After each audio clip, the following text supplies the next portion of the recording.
पीले दांत वाली बहू। रंजना कभी ब्रश नहीं करती थी। उसे कितनी बार उसके माँ बाप ने डांटा, लेकिन उसका कोई असर उस पर होता ही नहीं था, जिस कारण से उसके दांत पीले पीले हो जाते हैं। शादी के बाद। अरे बहू, वैसे तो तुझ में कोई कमी नहीं है, पर तेरे दांत इतने पीले कैसे हैं बेटा? कैसे मतलब? कोई सर्जरी थोड़ी ना कराइए। वो तो क्या नाम, मैं ब्रश नहीं करती थी तो पीले हो गए। अब क्या करूं? आप कहे तो लाल करवा लूं या फिर काले? यार ये क्या है, क्यों माँ से लड़ रही हो? लड़ रही हूँ?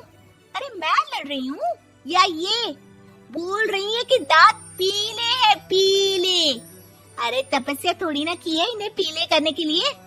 बकायदा ब्रश नहीं किया है 20 साल तक, तब जाकर। छी, कैसी बात कर रही हो?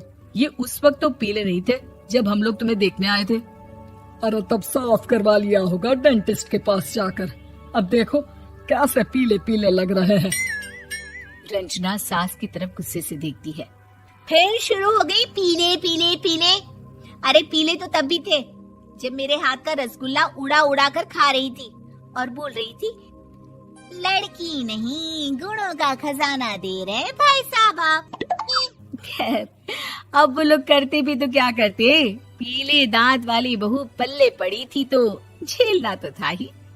एक दिन कीर्तन में रंजना गाना गा रही थी। अरे कमला बहन, माँ का द्वार है, यहाँ तो सब शुद्ध होकर आते हैं, फिर अपनी बहू को ब्रश भी नहीं करवाती तुम। दूर से पीले पीले दांत भक्ति में बाधा उत्पन्न कर रहे हैं। अरे कोई 2 साल के बच्चे थोड़ी ना लेकर आई हूँ मैं बहू बनाकर। अच्छी खासी लड़की है, अरे कैसे करवाऊं ब्रश? ये तो उसे खुद करना चाहिए ना।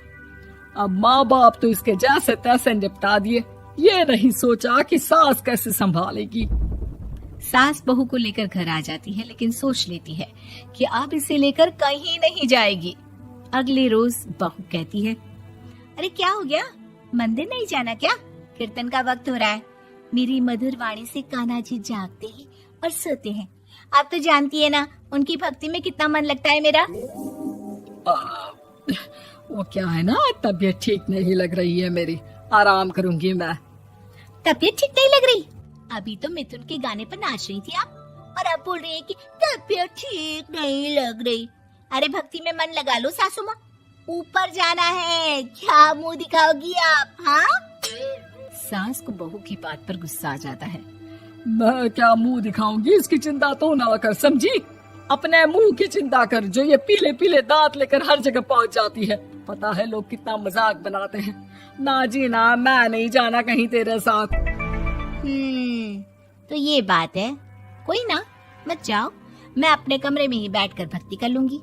ऊपर वाला दांत थोड़ी ना देखता है, मन देखता है, भावना देखता है। और अरे बस बस, तू सब कुछ दिखा, बस ये सफेद चमकदार दांत ना दिखाना किसी को, है? जा यहाँ से। बहू को सास की बात का कोई फर्क नहीं पड़ता, वो तो जैसी थी वैसी ही रह जाती है। सुबह नहाकर किचन में खाना बनाना, फिर खाना खाना, कीर्तन भजन करना और सो जाना। एक दिन, माँ जी मैं सहेली के घर जा रही हूँ, शाम को लेट आऊंगी। हाँ, तो जाना, मैंने कौन सा तेरी आरती करनी है घर पर बैठकर। रंजना सहेली के घर जाती है, जहाँ वो पार्टी में जाने की तैयारी कर रही होती है। अरे शिखा, कहाँ जाने की तैयारी कर रही है? मैं गलत वक्त पर आ गई क्या? अरे नहीं यार, उल्टा सही वक्त पर आई है। मैंने ये साड़ी और ज्वेलरी निकाली है यार, शाम को इनके ऑफिस की एक पार्टी में जाना है। बताना कैसा लग रहा है ये सब?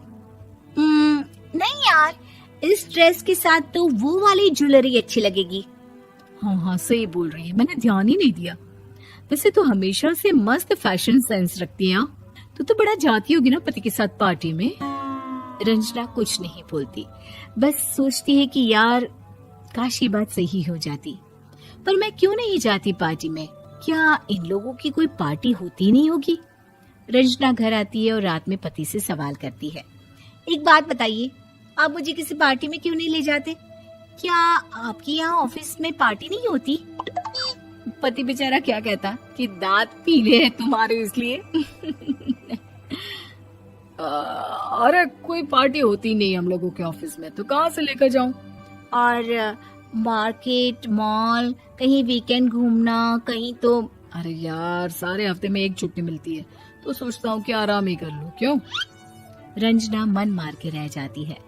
पहले कभी सास के साथ मंदिर जाया करती थी, लेकिन वो भी सास ने ले जाना बंद कर दिया। घर बैठी बैठी रंजना बोर हो जाती है। तभी उसे आइडिया आता है और वो मायके जाने का सोचती है।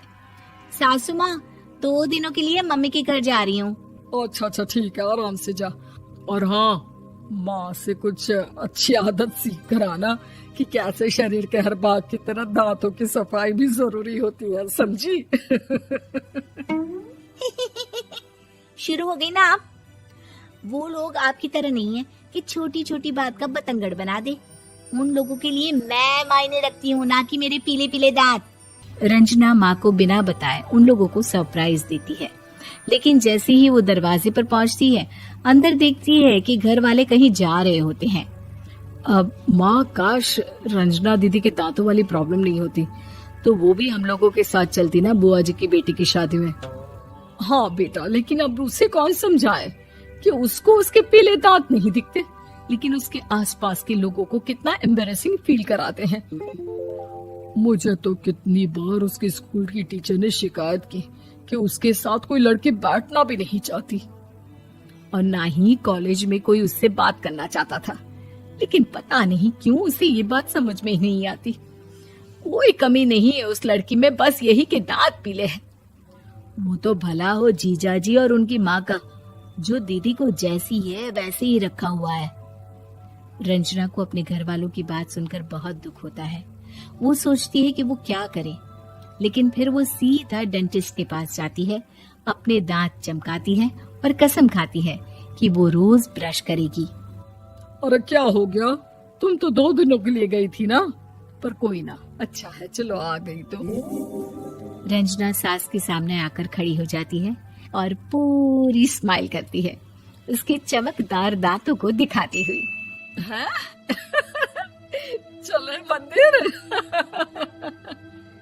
माँ, मुझे माफ कर दीजिए, मैंने आप लोगों को बहुत एम्बैरेसिंग फील करवाया।